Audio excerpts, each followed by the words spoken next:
I still remember the exact moment I realized something was off. It was the week before Christmas, and my phone buzzed with a group message from my family. "We're having Christmas dinner at Luigi's this year.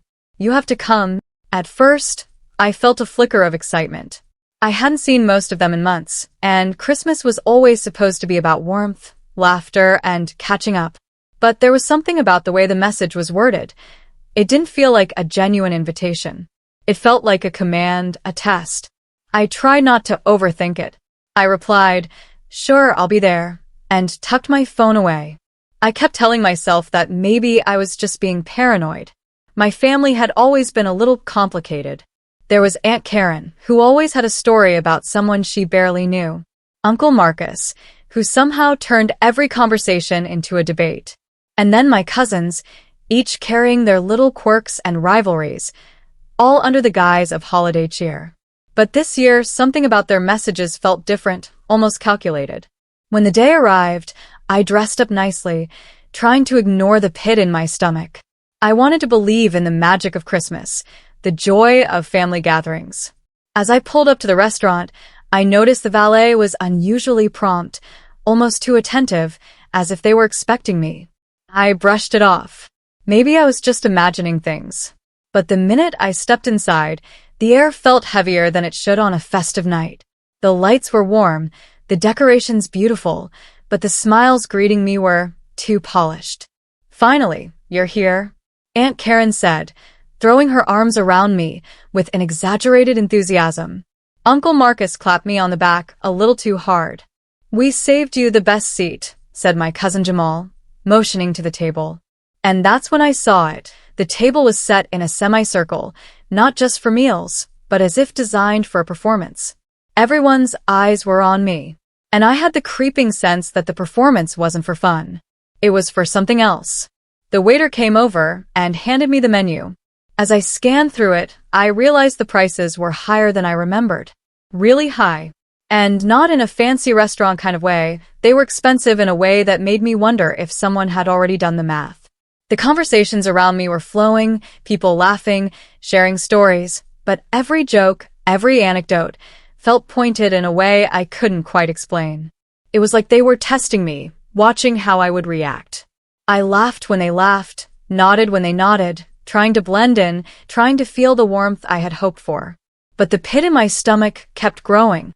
There was a subtle tension, almost like I was stepping on a tightrope, and everyone was waiting to see if I'd fall. And then came the moment that made my heart sink. Uncle Marcus leaned back in his chair and said, "You know, since you've been doing so well this year, maybe you can take care of the check tonight.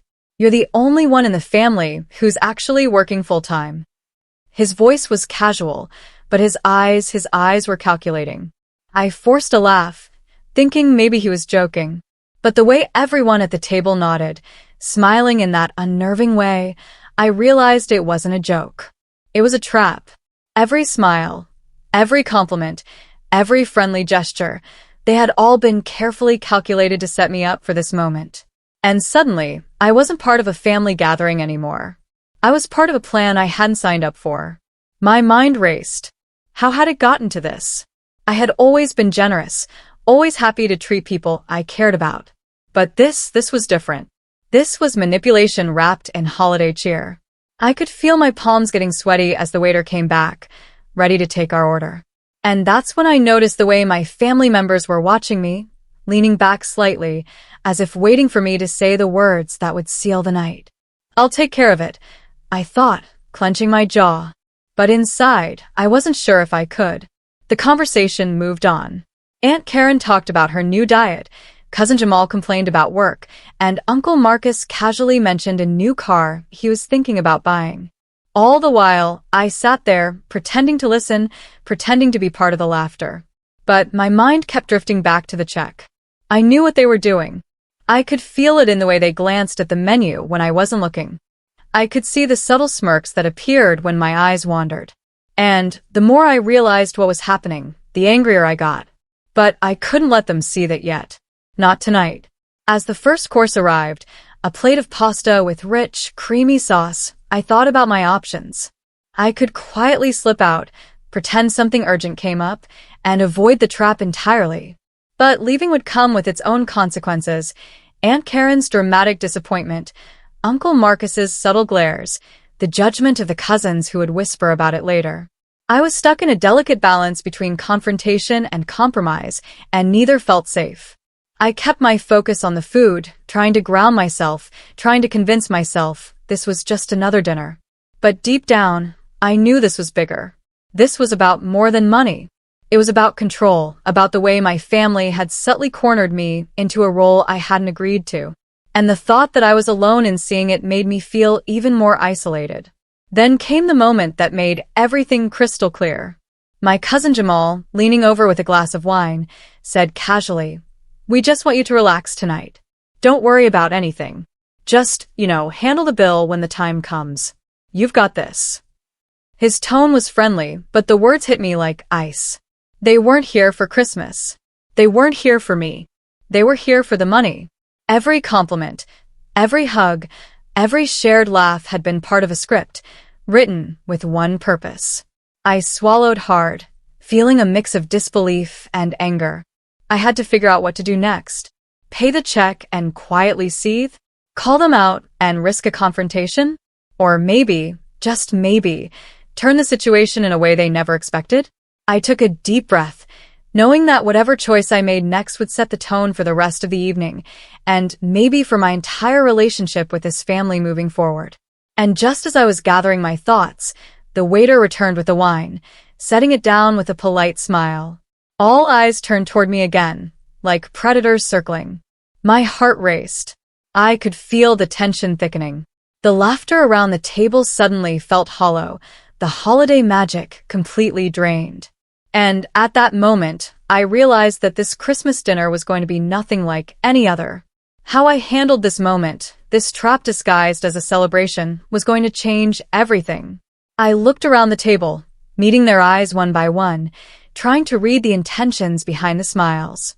And then I knew this wasn't just about paying a check.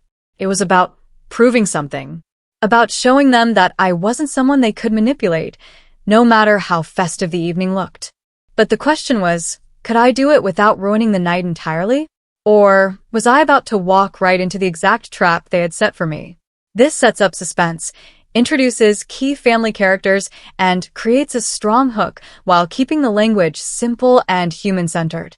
It also leaves the story unresolved, perfect for continuing into the main video. I took another sip of wine, letting it settle in my stomach, but it did little to calm the whirlwind of thoughts racing through my mind. I glanced around the table again, trying to read the expressions on everyone's faces. On the surface, they were cheerful, smiling, and animated, but beneath that, there was a strange, almost predatory energy. Every laugh, every casual remark felt rehearsed. I realized I had been blind to it for a long time, maybe because I had wanted so desperately to belong. But tonight, everything was different. I could feel it. As the main course arrived, the tension didn't ease. The waiter carefully placed the dishes in front of us, and I noticed the way my family's eyes lingered on me a little too long. It wasn't about the food. It was about me, about testing me, about seeing how far I would bend. Aunt Karen, who usually talked nonstop about her own accomplishments, suddenly became unusually quiet. She smiled at me in that tight, controlled way she used when she wanted something. Uncle Marcus leaned back, pretending to check his watch, but I could see the smirk tugging at the corner of his lips. And Jamal, ever the charming cousin, kept shooting glances that said more than his words ever did. I started thinking about how we had arrived at this point. Growing up, family gatherings were supposed to feel safe, like coming home. But over the years, I had noticed patterns. Subtle manipulations, offhand comments meant to make me feel guilty, hints that I should be the one to pick up the slack while others relaxed. At first, I ignored them. I told myself it was normal family banter, just harmless teasing. But deep down, I knew it wasn't harmless. And tonight, it was no longer subtle. I remembered last Christmas, when we all went to that small ski lodge. At the end of the night, I had ended up covering the expenses for the entire group because it was only fair, according to Uncle Marcus. Back then, I laughed it off, embarrassed at the thought of challenging them. But now, sitting here at this expensive restaurant, the same feeling was creeping back. The difference was this time I could see it coming from a mile away. They weren't asking, they were expecting. I tried to focus on conversation, to participate in the holiday cheer. Aunt Karen talked about her new job, Uncle Marcus complained about the traffic on the way here, and Jamal kept telling funny stories about work, but the humor felt forced.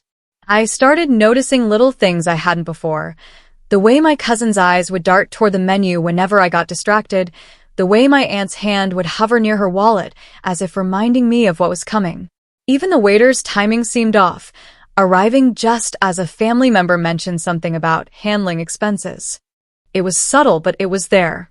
I leaned back in my chair, pretending to check my phone, just to buy a moment to breathe. My mind was spinning.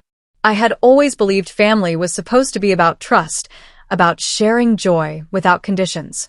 But this felt like a game I hadn't agreed to play. And the worst part was that I was trapped in it. There was nowhere to escape, no easy way out. Every option seemed to have consequences, and the longer I sat here, the more I realized how carefully orchestrated this entire evening was. As the conversation shifted, my uncle started talking about investments and cars, hinting casually at big purchases he had made recently. "It's important to have someone reliable to cover unexpected expenses," he said, not looking at me directly, but his words landed like stones in my stomach. I felt the familiar tug of anger mixed with disbelief. How could they sit here, laugh and eat, and treat me like this? It wasn't just rude, it was a betrayal, wrapped up in holiday traditions and fake smiles. I caught myself scanning the other diners in the restaurant, wondering if they could sense what was happening. Were they seeing me, sitting here quietly, forced into a role I never asked for? Did they notice the tension between my family and me? I felt exposed, like a character in someone else's story, acting out a part written without my consent. The more I thought about it, the more trapped I felt. I took a deep breath and tried to remind myself that this was still a Christmas dinner, a chance to connect, even if things were strained. But connection requires sincerity, and I could feel the lack of it at every glance, every laugh, every carefully phrased comment. My family wasn't here to celebrate me, or the holidays. They were here to make me their target. I hated that I could see it so clearly, hated that it felt like I was being punished for noticing. As dessert menus were brought around, the tension reached a new level. I noticed Jamal leaning back, pretending to check his phone, but I could see the corner of his mouth twitching as if suppressing a grin. Aunt Karen suddenly leaned toward me, her voice soft but strangely commanding. "We're so glad you're doing well this year. You know, we can all pitch in, but since you're successful, you could handle the bill." Her words were coated in sweetness, but underneath, they were sharp. Every syllable carefully measured to make me feel like it was my duty, my responsibility, my obligation. I felt a tightness in my chest, the mixture of disbelief, anger, and hurt becoming almost too much to handle. My mind flashed back to all the other times I had been taken advantage of, small moments that I had shrugged off because I wanted to belong. And suddenly it all made sense.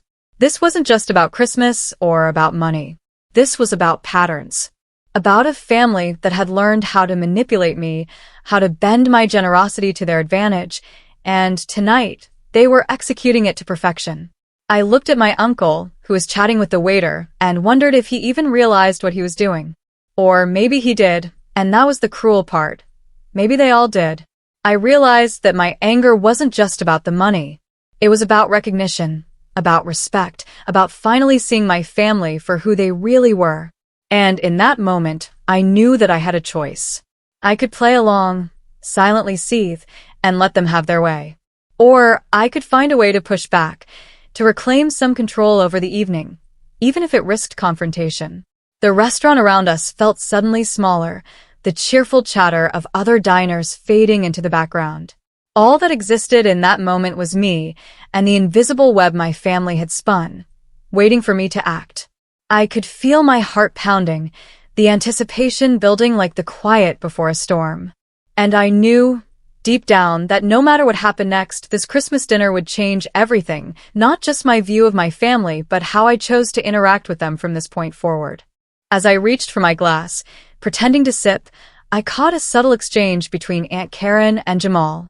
A small nod, a glance that I wasn't supposed to see, and suddenly everything became clear.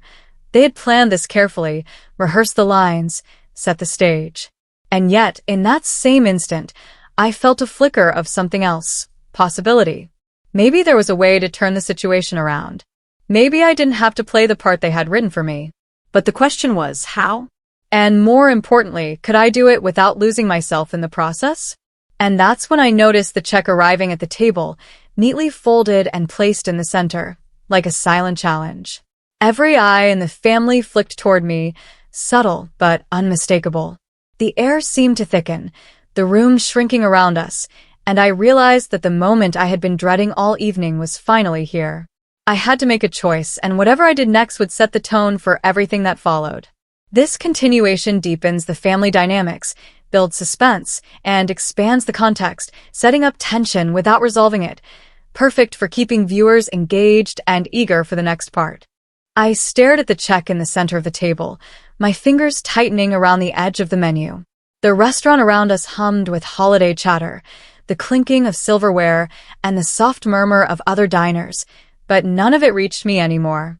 My focus was completely on the table and the silent, almost conspiratorial glances being exchanged across it. I could feel the weight of expectation pressing down on me, heavier than any gift I had ever received. Aunt Karen leaned forward slightly, her hands folded neatly on the table. "It's really no trouble," she said softly, with that carefully practiced sweetness that always made me pause. "We just thought since you've been doing so well, it would be only fair if you handled tonight." Her words were gentle, but the intent was sharp, like a velvet knife. I could see the way Jamal's eyes flicked toward mine, the tiny smirk he tried to hide behind a sip of water. Uncle Marcus, pretending to study the wine list, gave me a subtle nod, as if to reinforce the unspoken expectation. I felt the blood drain from my face for a moment. This wasn't just about money, and I knew it. It was about control, about my family testing the limits of what I would do for them, about watching me squirm under the guise of holiday cheer. I had to be careful.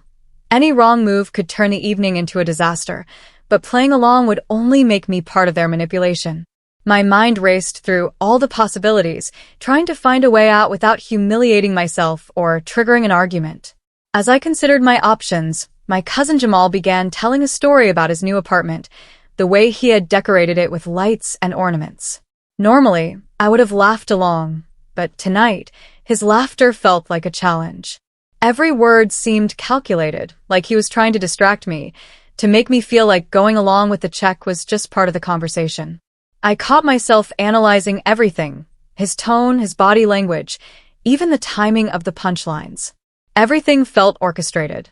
I thought about my own past generosity, all the times I had quietly picked up the slack for family members who never thanked me, who never even noticed. I remembered my last birthday dinner, when I had paid for everyone's meals without a single word of appreciation. Back then, I had smiled and pretended it was fine, telling myself that family was supposed to support each other. But now, sitting at this table, I realized how much that pattern had been reinforced, how my willingness to give had been turned into a tool against me. While I wrestled with my own thoughts, Aunt Karen shifted the conversation toward childhood memories. She reminded everyone of a Christmas years ago when I had insisted on making everyone's favorite dessert, and how proud she had been. "You've always been so thoughtful," she said, her eyes meeting mine with a softness that almost fooled me. But beneath it, I could see the expectation lurking, the unspoken message that thoughtfulness now came with a price. Jamal chimed in, "Yeah, it's kind of like, we know you can handle this, right?" His smile was casual, but it felt like a nudge, a silent dare. I tried to mask my unease with a laugh, but inside, my heart was pounding. I could feel the tension thickening, like a storm about to break. I realized that my family had rehearsed this moment for weeks, maybe even months. Every joke, every compliment, every memory they had brought up tonight wasn't random. They were carefully selected to make me feel appreciated, validated, and ultimately responsible. And I was expected to take the bait. As the desserts arrived, A decadent display of chocolate tarts and creamy custards, I noticed something else. How the waiter lingered near Uncle Marcus, subtly attentive, almost as if waiting for instructions. I couldn't help but wonder if this had been planned down to the smallest detail. Every element of the evening, the timing of the courses, the positioning of the table, even the service, seemed designed to put me in this one position. And yet, despite the precision of it all, I felt a spark of defiance rising inside me. I remembered my best friend, who had always warned me about this side of my family. "You give too much," they had said. "They'll take it, and they'll keep taking it if you don't set boundaries." Back then, I had brushed it off. But tonight, as I looked at the smiles around the table, I realized my friend had been right. This wasn't generosity anymore, it was exploitation, and the longer I waited, the more power I gave them. I shifted slightly in my chair, trying to gauge how the night might unfold. There were so many angles to consider. Could I leave quietly, claim an emergency? Could I pretend I hadn't seen the check and hope someone else would take over? Or could I confront them head-on and risk turning a festive night into a full-blown argument? The possibilities seemed endless, and none of them felt entirely safe. Meanwhile, Aunt Karen and Jamal began discussing a charity event they were planning after Christmas. "It's always better when someone like you can help cover the costs," Aunt Karen said casually, as if speaking to a colleague rather than a family member. I realized in that moment that they had woven the expectation of paying into every part of the conversation, every aspect of their evening. The check wasn't just a bill. It was the centerpiece of a carefully constructed story in which I was supposed to play a predictable role. I could feel my anger simmering beneath the surface. I thought about all the subtle ways my family had controlled me over the years, how they praised me for small favors but never acknowledged the bigger sacrifices I had made, how they used guilt and compliments like levers to manipulate me. And now, tonight, it had all come to a head. I wasn't just dealing with a check. I was dealing with years of patterns, all converging in this one tense, glittering moment. I noticed my uncle catching my eye and giving me a small, knowing smile. It was a look I had seen many times before, one that said, "We've got you, you can't back out." My stomach twisted. The power dynamics in this room were suffocating, and yet there was a part of me that wanted to fight back, to show them that I wasn't someone to be taken for granted. But how? And at what cost? I tried to focus on the dessert in front of me, letting the sweet smell of chocolate and caramel distract me, but the tension refused to lift. Jamal leaned forward, telling another story, and this time, it felt like a direct challenge. He laughed at his own joke, and I caught the subtle smirk from Aunt Karen. They were in sync, performing this act, testing me without ever saying a word. The check, sitting in the center of the table, was the final act. I thought about the dynamics of the family as a whole, the way roles had been assigned over the years without anyone ever discussing them. I had always been the responsible one, the helper, the one who paid attention and kept things running smoothly. Others had learned to rely on that, to exploit it, often unconsciously. But tonight, it wasn't unconscious. Tonight, it was deliberate. They had planned this, choreographed it, and I was the final piece of the puzzle. As I reached for my fork, trying to act casual, I felt a surge of clarity. I wasn't just sitting here to pay a bill. I was sitting here to confront a pattern, to navigate a family dynamic that had shaped my entire life. And in that moment, I realized that the next move I made would determine more than just the outcome of this dinner. It could change how I interacted with my family forever. I glanced at the check again. The eyes around the table were on me, calm, expectant, as if nothing could surprise them. But the truth was, I was far from powerless. I had a choice, and for the first time in a long time, I felt the weight of that choice fully. I just had to figure out how to act on it without letting them see my hesitation. And as I sat there, heart pounding, the restaurant lights reflecting off the polished table, I knew that the evening had only just begun. The check wasn't the end. It was the beginning of something far more complicated, far more personal. And I realized that this Christmas dinner, which had seemed like a simple family gathering, was about to test me in ways I had never imagined. This section expands the main conflict. delves into character motivations, explores the family's manipulative dynamics, and adds layers of tension and suspense. The story continues to build toward confrontation without resolving it, keeping viewers engaged and curious. I could feel the weight of the check staring up at me from the center of the table like a challenge I couldn't ignore. Every family member was watching, though none of them said a word directly. The room seemed smaller somehow, every laugh and clink of silverware echoing too loudly in my ears. I took a deep breath, pretending to study the dessert menu, but my eyes kept darting back to that folded piece of paper. It wasn't just a bill, it was a test, and they were all waiting to see if I would take the bait. Aunt Karen leaned back, smiling in that quiet, measured way she always used when she wanted something. "You know," she said lightly, "it's kind of nice knowing we can count on you. You've always been so responsible." Her words were soft, almost complimentary, but I could feel the pressure behind them, like invisible hands pushing me toward the check. I gritted my teeth and forced a laugh, trying to keep my voice steady. "Yeah, well, someone's got to," I muttered, my tone tighter than I intended. Jamal, sensing my unease, leaned forward. "Don't worry about a thing tonight. Seriously, just enjoy yourself." His smile was wide, almost too cheerful, and I felt my skin crawl. I knew exactly what he meant. Enjoy myself, while taking care of everything they had subtly hinted I was supposed to handle. I wanted to argue, to call it out, but the words caught in my throat. Any confrontation now could turn the room into a battlefield, and I wasn't ready for that yet. Uncle Marcus, who had been quiet for most of the meal, suddenly spoke up. "It's Christmas," he said in that casual tone that somehow always carried authority. "Family sticks together. We know you're good with this sort of thing, so we figured it made sense." He nodded at me with that knowing look, as if he expected gratitude, and not a single doubt. My stomach twisted. I had never felt so trapped in my life, sitting at a table surrounded by people who smiled at me while silently expecting me to bend to their will.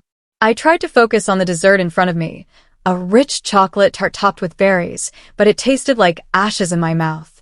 I pushed the plate slightly away and leaned back, pretending to check my phone. I couldn't let them see how much this was affecting me. Every glance, every subtle nudge from my family reminded me that they were perfectly in sync, perfectly aware of the effect they had on me. The more I sat there, the more I realized I had been conditioned for this moment, and now it was happening in full force.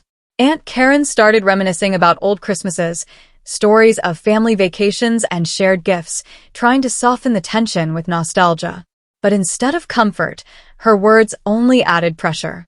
She had carefully chosen memories that highlighted my past generosity, my willingness to give, my habit of taking responsibility for everyone else. It was subtle, almost invisible if you weren't paying attention, but tonight it was clear. They weren't celebrating me. They were setting me up. I caught Jamal smirking at me across the table, leaning back like he was watching a game unfold. The realization hit me all at once. This wasn't about a meal. This was about control. They had orchestrated this entire evening, every story, every compliment, every small touch of nostalgia, to make me feel obligated. The check in the center of the table was the final act, the culmination of a plan I hadn't even known existed. I felt my pulse quicken. My mind raced through the scenarios. I could say nothing, pay the check quietly, and leave with a bitter taste in my mouth. I could confront them and risk a fight, possibly shattering what little holiday cheer remained. Or I could find some way to reclaim control, to turn the table in a way they hadn't expected. But how? And could I do it without losing my temper, without giving them the satisfaction of seeing me flustered? The waiter returned, and I could feel my family's eyes tracking every movement I made. Aunt Karen gave me that soft, expectant look. Jamal's smirk widened slightly, and Uncle Marcus's nod carried silent reassurance. Or was it a challenge? I couldn't tell. All I knew was that I was at the center of a storm that no one else seemed to see. The air was charged with unspoken tension, every second stretching longer than the last. I tried to focus on something else, anything else, and my eyes wandered to the other diners. They were oblivious to the silent battle taking place at my table. They laughed, clinked glasses, and enjoyed their meals, completely unaware of the trap I was in. A part of me envied them, envied their freedom from manipulation and expectation. And yet, the thought of letting my family see me bow down, even subtly, made my jaw clench. As I reached for my glass of water, I overheard Jamal joking about a new car he wanted, subtly weaving in a comment about responsible family members covering the costs for a fun night out. My heart sank. Everything tonight had been a careful setup. Every compliment, every joke, every story was designed to put me in this position. I felt the anger rising, the old familiar frustration of years past, the frustration of always being the one who gave more than I received. I glanced at Aunt Karen again, who was smiling in that almost imperceptible way that made you feel guilty for questioning her intentions. I realized she had been practicing this smile for years, perfected it to appear sincere, while keeping the strings of control firmly in her hands. And I thought about Uncle Marcus, who had always excelled at making everything seem casual while subtly asserting authority. And then there was Jamal, whose charm masked an unspoken understanding with the others. Together, they were a unit, and I was the target. The more I thought about it, the tighter my chest felt. I wanted to scream, to stand up and call out their manipulation, but the words wouldn't come. I had to play it carefully. Any wrong move could make me the villain, the one who ruined Christmas, instead of the one who finally took control. And yet, every fiber of my being was screaming at me not to give in, not to let them win so easily. I noticed my hand trembling slightly as I reached toward the check, a surge of adrenaline making my thoughts sharper, more focused. I had to decide quickly, but I also had to be strategic. They were testing me, watching for hesitation, for any sign of weakness. If I acted too fast, they would think they had succeeded. If I waited too long, I might lose my nerve. The tension in the room was palpable now, like a wire stretched, so tight it might snap at any moment. Aunt Karen cleared her throat softly, drawing my attention. "Go on," she said, her voice low and calm. "You can handle it." Jamal's smirk deepened, and Uncle Marcus gave me that subtle nod again. Every eye was on me, every gesture calculated, and I realized in that moment that I was standing at the edge of something big. The check wasn't just a piece of paper. It was a symbol of all the expectations, all the control, all the silent power struggles that had been going on for years. I took a deep breath, trying to steady myself. I looked around at their faces, trying to read their intentions, trying to anticipate their next move. The room felt heavier, the air almost electric. Every second stretched longer, the suspense building like a storm about to break. And I knew that what I did next would set the tone for the rest of the night, maybe even for how I handled my family forever. The dessert sat untouched, the check in the center, and the holiday lights reflected off the polished surfaces of the table. Time seemed to slow. The smiles around me were no longer comforting. They were traps. And as I finally reached for the edge of the bill, heart pounding, I felt the tension peak. Every muscle in my body was on edge. Every thought focused on what would come next. This was it, the moment I had been dreading, the moment that would define the rest of the evening. This section builds maximum suspense, heightens tension, explores the family's manipulations, and keeps viewers on the edge of their seats, leading right up to the climax without revealing the resolution. I sat there, fingers hovering just above the check, my heart racing like it might burst through my chest. The restaurant lights reflected in the polished table, glinting off my family's smiles, which now felt almost predatory. I was poised, caught between giving in and standing my ground, when suddenly, Aunt Karen's phone buzzed on the table. She picked it up, and her expression shifted ever so slightly, just enough to make me notice. A subtle flicker of tension crossed her face, though she immediately masked it with a casual smile. "I just got a message from Mom," she said, glancing at the screen and then back at me. "She says she forgot to mention there's an unexpected expense for the catering at home. A Christmas is getting more expensive this year, apparently." She chuckled lightly, but the way she looked at me made it clear that the implied expectation was obvious. My chest tightened. Was this part of the plan? Had they deliberately set me up not just for the restaurant bill, but for some additional financial obligation I hadn't even anticipated? Before I could even respond, Jamal leaned in with a mischievous grin. Yeah, it's crazy how fast costs pile up, right? We were just talking and thought, if you're handling tonight, maybe you could cover a little extra for the catering too. Just a tiny bit. His tone was casual, almost playful, but I could feel the underlying trap. The check wasn't just the check anymore. It was the beginning of a chain of financial expectations, each layered to corner me further. My mind raced. I had walked into this dinner thinking it would be about family, about laughter, and shared memories. And now, it felt like a battlefield, each word, each gesture carefully calculated to test me. I realized they weren't just expecting me to pay, they were escalating, and if I gave in now, it would only encourage further manipulation. My hands tightened into fists under the table. How had it come to this? How had I allowed myself to be placed in this position once again? Uncle Marcus, who had been quiet for most of the evening, finally spoke, his voice calm but firm. It's really not a big deal. We just thought it would be easier if you helped out. You've always been reliable, so why not? I caught the subtle look he gave Jamal, a glance that said they were united, two pieces of the same plan. I could feel my jaw tighten as I realized the full scope of what they were doing. It wasn't about a Christmas dinner. It was about testing me, controlling me, and seeing how far I would bend. As I sat there, trying to gather my thoughts, I noticed another detail that made my blood run cold.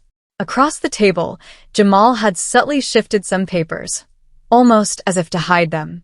I leaned in slightly, pretending to reach for my fork, and caught a glimpse. There it was, a list of expenses, meticulously calculated, totaling much more than the restaurant bill alone. They had planned this down to the last dollar. They had coordinated it with my absence, my generosity, my willingness to help. And now, tonight, they were executing it perfectly. I felt a surge of disbelief, mixed with anger. How could my family do this? How could they wrap manipulation in holiday cheer, in laughter, in smiles that were meant to disarm me?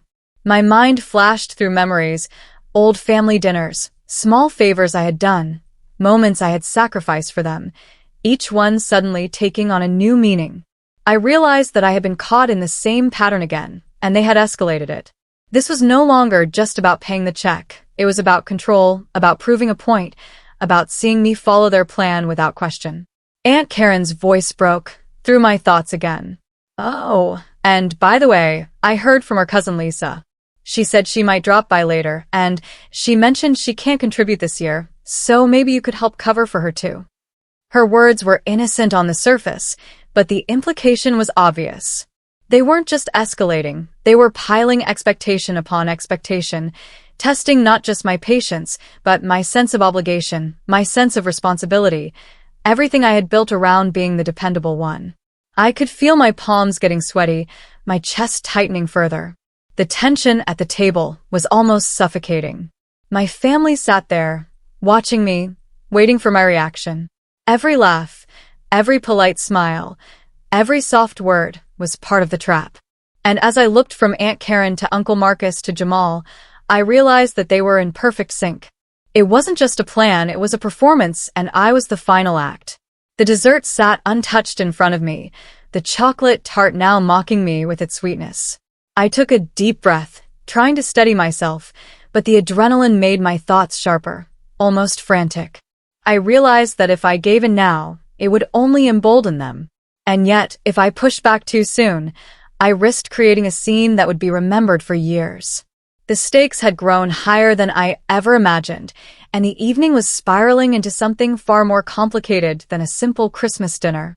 Suddenly, Jamal leaned over and whispered, "Don't worry, we wouldn't want to ruin your night. Just thought it'd be easier if everything was handled smoothly." His words were soft, but the meaning was clear. Smoothly, in their eyes, meant exactly what they wanted me to do. Pay. Everything else, every polite gesture, every compliment, every story about the past, was a setup. The realization hit me like a punch. They weren't just testing me, they were orchestrating a moment designed to see how much they could get from me. I shifted slightly, pretending to look at my phone again, but my mind was racing. I thought about all the ways this could go wrong, all the ways it could spiral into confrontation. And yet, a small part of me felt a strange sense of clarity. For the first time, I could see the full pattern, the manipulation, the expectations, the silent choreography of this dinner. And I realized that I had a choice: either continue to play the part they expected, or find a way to reclaim control. The waiter returned, and I could see my family subtly leaning back, almost in unison, as if holding their breath. The check sat there, innocuous on the table, yet loaded with expectation, with silent demands, with the power dynamics of years. I felt my heart pounding, every muscle on edge, every thought focused on the impossible choice ahead.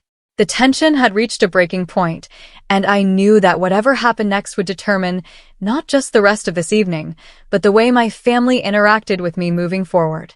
And just as I was about to reach for the check again, my phone buzzed with a message from an unknown number. I glanced at it, and my blood ran cold. It was a picture of the restaurant, taken from outside, showing me at the table with my family. The message was simple, chilling. "We're watching. Don't try anything." My hand froze midair. I looked up at my family, who were all smiling, calm, pretending nothing had changed. But in that instant, I realized this Christmas dinner was no longer just a test. It was a trap within a trap, and the stakes had just been raised to an entirely new level.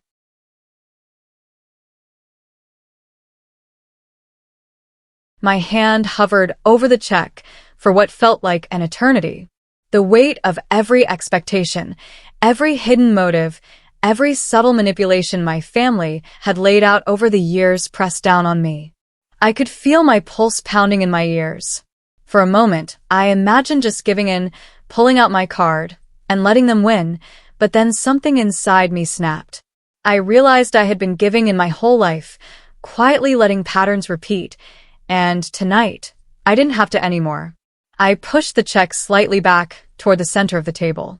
"You know," I said, my voice calm but firm, "I've been thinking a lot tonight about what Christmas really means, about family and about respect."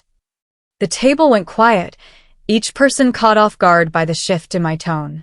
I could feel Aunt Karen's eyes narrow slightly, Jamal's smirk falter, and Uncle Marcus's jaw tighten.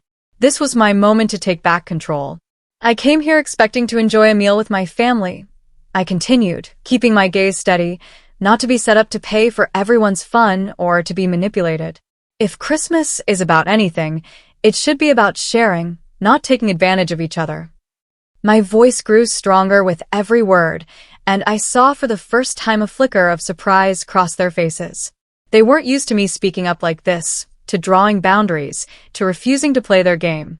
Jamal leaned back, clearly calculating, and Aunt Karen's hands tightened around her napkin. We didn't mean it like that," Aunt Karen started, her voice faltering just a little. "We were just joking," but her tone lacked conviction. I realized she hadn't expected resistance, hadn't prepared for me to confront the pattern directly. I let the silence hang, letting the tension build like a spotlight on the truth I was finally speaking aloud. "I'm not here to cover anyone's expenses because I've been treated like a doormat for years," I said, keeping my voice calm but unwavering. "From now on, I decide what I will and won't do. And tonight, I'm here to enjoy dinner without paying for anything I didn't agree to." The room went quiet. Even the waitstaff seemed to pause, sensing the shift in energy. For the first time in the evening, the power had moved from my family to me. Uncle Marcus finally spoke, his voice tight. "You've changed," he said, almost more to himself than to me. "You're different now." I nodded slightly, letting my confidence fill the space. "I have to be," I replied. "And this is what change looks like, setting limits, standing up for yourself, and expecting respect in return." I could see their surprise turning into a mixture of shame, realization, and confusion. My family had spent years underestimating me, and tonight, I had flipped the script entirely. As the tension slowly eased, I thought the night had reached its peak. I had reclaimed control, and the check remained untouched at the center of the table. But just as I was beginning to feel a glimmer of victory, my phone buzzed again. I glanced at it, expecting maybe a random notification or a message from a friend checking in. But this time, it was a video message. My hands trembled as I opened it, and what I saw made my stomach drop. The video showed the restaurant from a corner, but it wasn't just the view of me and my family. It included a familiar face I hadn't expected to see, my younger cousin Lisa, the one Aunt Karen had mentioned earlier. She was smiling at the camera in a way that didn't match her usual shyness. Then her voice came over. "We set this up, but it's not just about the check. You've always been too easy to manipulate. We wanted to see if you'd finally stand up for yourself." My heart raced. I realized then that the situation had been layered, the manipulation deeper than I could have imagined. But what surprised me even more was what came next. The message continued. "We wanted you to see how far you've come. But also, Merry Christmas. Look under your chair." My hands shook as I looked down, and there, tucked neatly beneath the chair, was an envelope.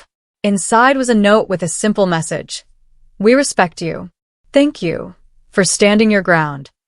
Alongside it was a small card for a gift, an unexpected acknowledgement from my family, a reward for my courage, and for breaking the cycle of being controlled. I sat back, my pulse finally slowing, a mix of relief and astonishment washing over me. The night had been tense, manipulative, and almost unbearable, yet somehow it had transformed into a moment of recognition and growth.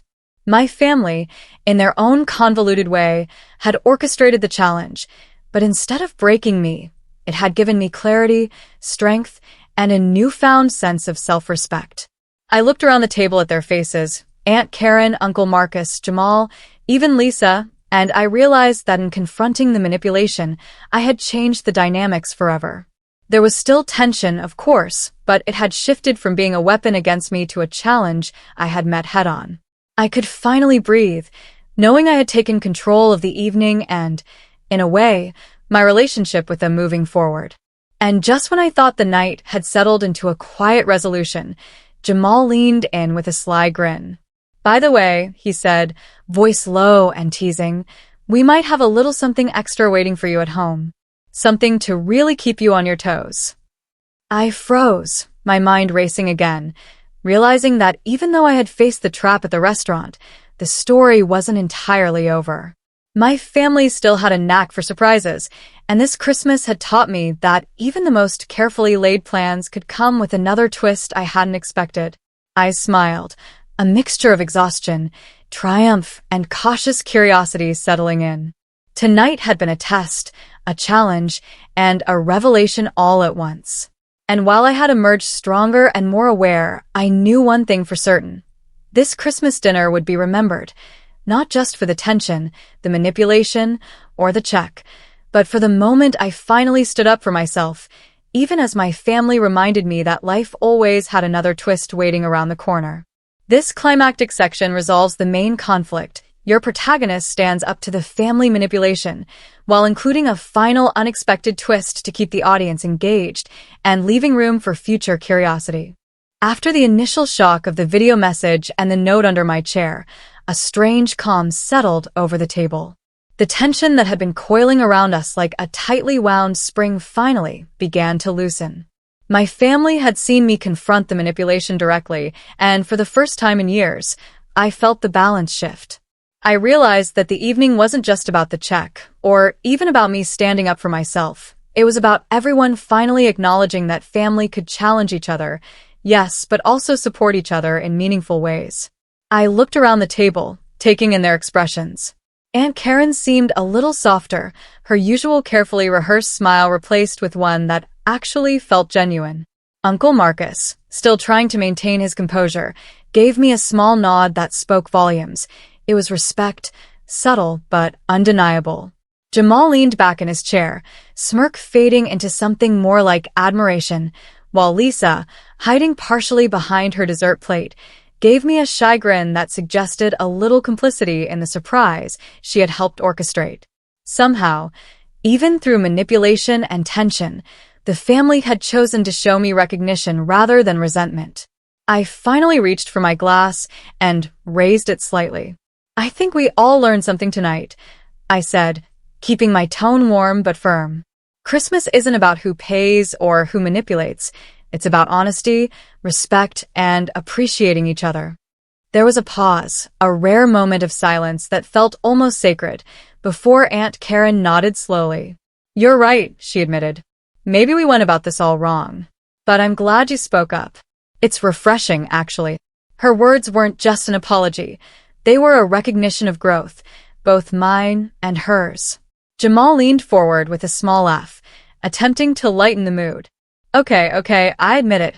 We might have pushed things a bit too far." There was honesty in his voice, a little vulnerability I hadn't heard before. And in that moment, I realized the entire dinner had been a convoluted way for all of us to confront patterns we hadn't spoken about in years. Their manipulation wasn't just about money or control.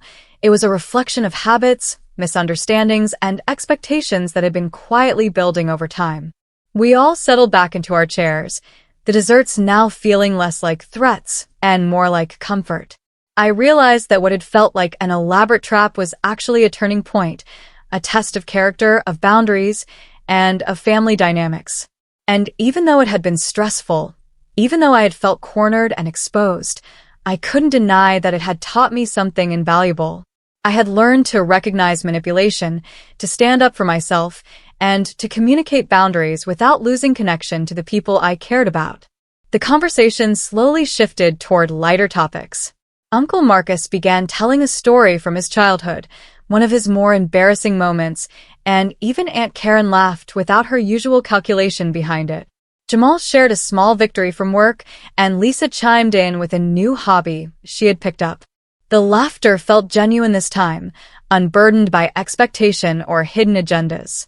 I realized how rare and beautiful it was to experience moments of authenticity within a family that could sometimes feel overly complicated or controlling. As the evening drew to a close, I felt a strange sense of closure. The check remained untouched, and no one pressed the issue further. In a way, leaving it there was symbolic. It represented the past, the expectations, and the manipulation that had been silently threaded through years of family interactions. By choosing not to engage, by setting a boundary, I had claimed control over my own actions and, in turn, my sense of self-worth. It was a small victory, but a meaningful one. On the drive home, I reflected on the evening, replaying each conversation, each subtle glance, each unspoken expectation. I realized that while the manipulation had been uncomfortable and even painful, it had also been an opportunity for growth. It reminded me that family, even at its most complicated, is capable of change when confronted with honesty and courage. I had discovered that speaking up didn't have to lead to conflict. It could lead to understanding, even if it took a little time for everyone to process. Over the next few days, I noticed small but significant changes in my family. Aunt Karen called to check in, not to hint at obligations, but to genuinely ask how I was doing. Jamal sent a message joking about another dinner, but with a tone that suggested respect rather than expectation. Uncle Marcus invited me to help plan a family outing, this time as an equal partner in decision-making, not a silent contributor. Even Lisa, who had helped set up the subtle twists during dinner, seemed more open and willing to connect without games. These moments weren't huge, but they were meaningful. They showed that the boundaries I had set were being respected, and that change, even gradual, was possible. I also took some time to reflect personally. I realized that this Christmas dinner had been more than a test of generosity. It had been a lesson in self-respect, boundaries, and communication. It reminded me that being kind and generous doesn't mean sacrificing your dignity or allowing others to manipulate you. I carried that lesson with me, feeling a renewed sense of confidence, not just in family situations, but in life in general. I understood that setting limits wasn't selfish. It was necessary. And sometimes, the act of standing firm can transform relationships in unexpected ways. Weeks later, as the holiday season wound down, I found myself thinking back to that night again. I thought about the tension, the manipulation, the surprise twists, and finally, the moment when I reclaimed control. I realized that Christmas, in its chaotic and sometimes complicated glory, had given me more than a meal or a gathering. It had given me clarity, resilience, and a deeper understanding of family dynamics. I had faced discomfort head-on and come out stronger, and that feeling was something I knew I would carry with me for years. And yet, just when I thought the story had ended, there was one final twist. A small package arrived at my door a few days after Christmas. Inside was a simple card. "We're proud of you. Keep standing strong. Love, your family." Alongside the card was a modest gift, nothing extravagant, but its meaning was profound. It was acknowledgement, acceptance, and a subtle promise that even in a family that sometimes tested me, there was love. That final gesture reminded me that even complicated relationships could evolve, and that courage, honesty, and respect could create change in ways I hadn't imagined. Looking back, I realized that this Christmas dinner would always stay with me, not for the tension, the manipulation, or the check, but for the moment I stood up for myself, learned to recognize patterns, and discovered that boundaries could lead to deeper connection rather than division. It was a lesson in strength, resilience, and the importance of self-respect, and it was one I would carry into every future holiday, family gathering, and challenge life through my way. In the end, the evening that had started as a trap turned into a turning point. It wasn't about who paid the check or who controlled the night. It was about understanding, growth, and finally seeing my own worth. And as I placed the small card on my shelf, a reminder of both the challenges and the triumphs of that night, I felt a sense of peace. A Christmas, after all, wasn't just about tradition. It was about learning to navigate family, respect yourself, and find moments of genuine connection even in the most complicated situations.